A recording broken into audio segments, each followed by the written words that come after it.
I'll say it honest and true, he's really brave for doing such a thing. But what's important to remember here for I wouldn't go in there is, you see the trend of ghost documentaries, yeah, of those infrared cameras going there, catching this, hearing that. I think the trend is moving on a little bit.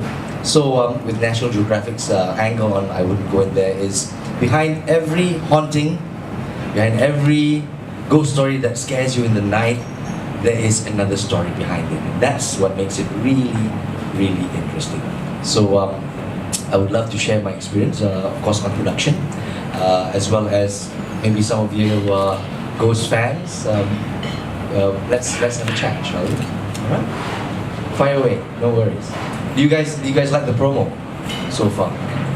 So far, so good. It was pretty freaky because on my side, while I'm not a Penang boy, I go in a lot of productions. I probably circled that island so many times, and every time I go there, some production crew or other has kau tahu tempat ni, buat ni dahsyat bro, you know, that sort of thing. So I was brought to Relau here before that, Relau Villa. I actually said terima kasih.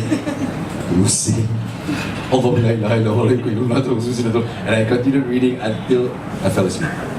And I woke up in the morning, first thing you do, Allah. And it was gone, of course, but that was my closest experience with something paranormal. So again, when you wake up, you go, aku mimpi ke malam semalam, you know? And I still could not comprehend. Up north, when the Japanese came, they didn't come by sea. If you remember your history correctly, they came by bicycle and they came from behind. So they were not prepared for it, and the British, once they found out, they abandoned it and they letupkan whatever they couldn't destroy. They letupkan. But the building was intact. The Japanese took over, and it became a Japanese concentration camp. It was a torture camp. So we were shown places where people were locked in, solitary confinement, and all sorts of things were done to them. There was also an executioner's block. There was a circle in the ground, chained up, and there was a block, and it's an executioner's block. They put the skulls there for decoration lah. That one is okay. But you look at the block, there is the dried blood. You can see this flaky, but only one thing makes that chorak.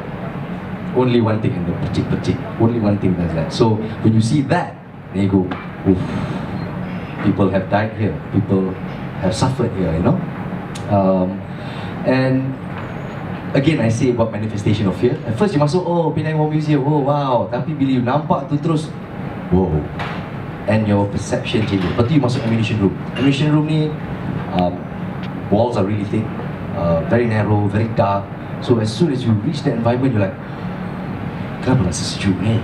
You know, kenapa rasa semacam ni? This is something not right.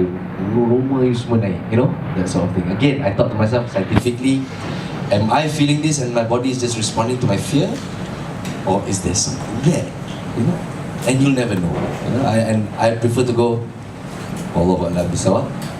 You go your own way, I go mine, and that's the end of that. But you should pay a visit to the War Museum, at least for the historical value, if not for the.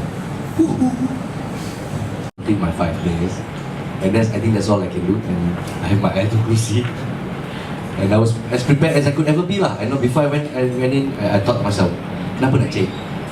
Especially in the Malay culture, cek pasal kan, cek pasal, tak ada hal cek pasal. So I thought, okay, niat saya kerja, cek makan, and it interests me. So my niat is not to kacau anyone or do anything, it's just to shoot a story. So with that niat in mind, I went in. But if you ask me, would I want to do a series on this and be like him and do 13 episodes? I would think twice. Documentary sebagainya. I pun suka tengok. But the trend here is changing, in the sense that people are starting to go, betul ke documentary ni? Infrared kau dahsyat gila kan?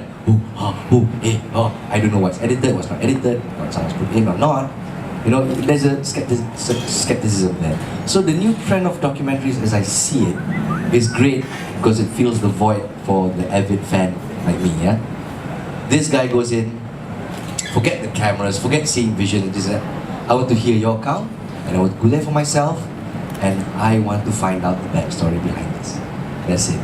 If we happen to capture something, oh lah, aku tak ada kat sana. But at the Penang Museum, Alhamdulillah, we didn't catch anything. He was not happy lah, but of course, in my opinion, Alhamdulillah, it's a new bobo, you know? Pretty fulfilling, in the sense that we went out there with passion. Robert Joe gained my respect by the fact that he didn't know what was going on.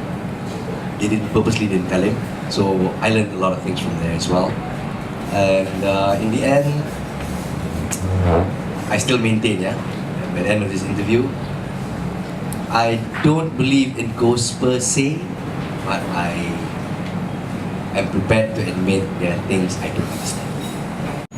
Jangan lupa untuk menonton I Wouldn't Go In There di Astro Channel 553 National Geographic Channel 4th Oktober pukul 11 malam.